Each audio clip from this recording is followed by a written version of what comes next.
Hi అండి, అందరికీ నమస్కారం. Welcome back to my channel. ఈ వీడియోలో ప్రభుత్వ ఉద్యోగులకు డిఏతో పాటుగా మరొక శుభవార్త అయితే ఉందండి. మరి దాని గురించి ఇప్పుడు తెలుసుకుందాము. కేంద్ర ప్రభుత్వ ఉద్యోగులకు కేంద్రం మరోసారి శుభవార్త తెలిపింది. ఈ ఏడాది మార్చి 7న 4% డిఏ పెంపు నిర్ణయాన్ని ప్రకటించిన ప్రభుత్వం తాజాగా వారి గ్రాడ్యుటీ పరిమితిని కూడా 25% పెంచాలి అని నిర్ణయం చేసింది. దీంతో గ్రాడ్యుటీ పరిమితి 20 లక్షల నుంచి 25 లక్షలకు పెరగడం జరిగిందండి. సో కేంద్ర ప్రభుత్వం ఈ ఏడాది మార్చి 7న కేంద్ర ప్రభుత్వ ఉద్యోగుల డిఆర్ఎస్ అలవెన్స్ డిఏను 4% పెంచింది. ఇప్పుడు తాజాగా వారి గ్రాడ్యుటీ పరిమితిని కూడా 25% పెంచాలని నిర్ణయించింది. ఈ నిర్ణయం ఈ సంవత్సరం జనవరి 1, 2024 నుంచి అయితే అమల్లోకి వచ్చింది. ఈ నిర్ణయంతో కేంద్ర ప్రభుత్వం ఉద్యోగుల గ్రాడ్యుటీ పరిమితిని 20 లక్షల నుంచి 25 లక్షలుగా అయితే పెరగడం జరిగింది. సో 7వ వేతన సంఘ సిఫార్సుల మేరకు సెంట్రల్ సివిల్ సర్వీస్ నిబంధనలు 2021 లేదా సెంట్రల్ సివిల్ సర్వీస్ నిబంధనలు 2021 కింద రిటైర్ గ్రాడ్యుటీ అలాగే డెత్ గ్రాడ్యుటీ పరిమితిని 25% అనగా 20 లక్షల నుంచి 25 లక్షలకు పెంచారు. ఈ పెంపును జనవరి 1 నుంచి అమల్లోకి అయితే వస్తుందని తెలిపారు.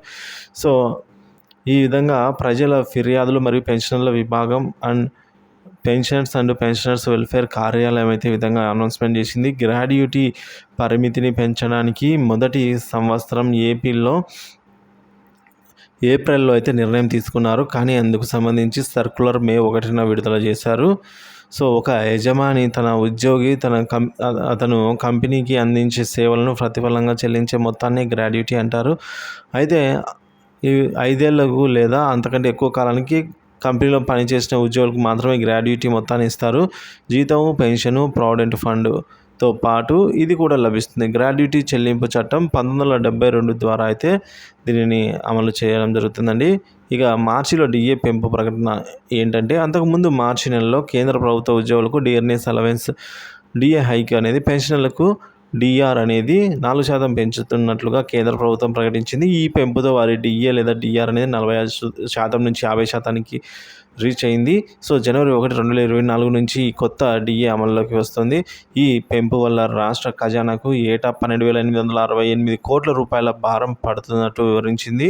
సో అలాగే ఈ పెంపు వల్ల దేశవ్యాప్తంగా 49.18 లక్షల మంది కేంద్ర ప్రభుత్వ ఉద్యోగులు 68 లక్షల మంది అయితే పెన్షనర్లకు నేరుగా లబ్ధి చేకూరుతుందని కూడా వివరించింది. ప్రస్తుతం డిఆర్ఎస్ అలవెన్స్ 50%కి చేరుకోవడంతో ఇంటి అద్దె భత్యం, హెచ్ఆర్ఏ గ్రాడ్యుటీకి పరిమితి గరిష్టంగా 2 కూడా పెరుగుతాయండి.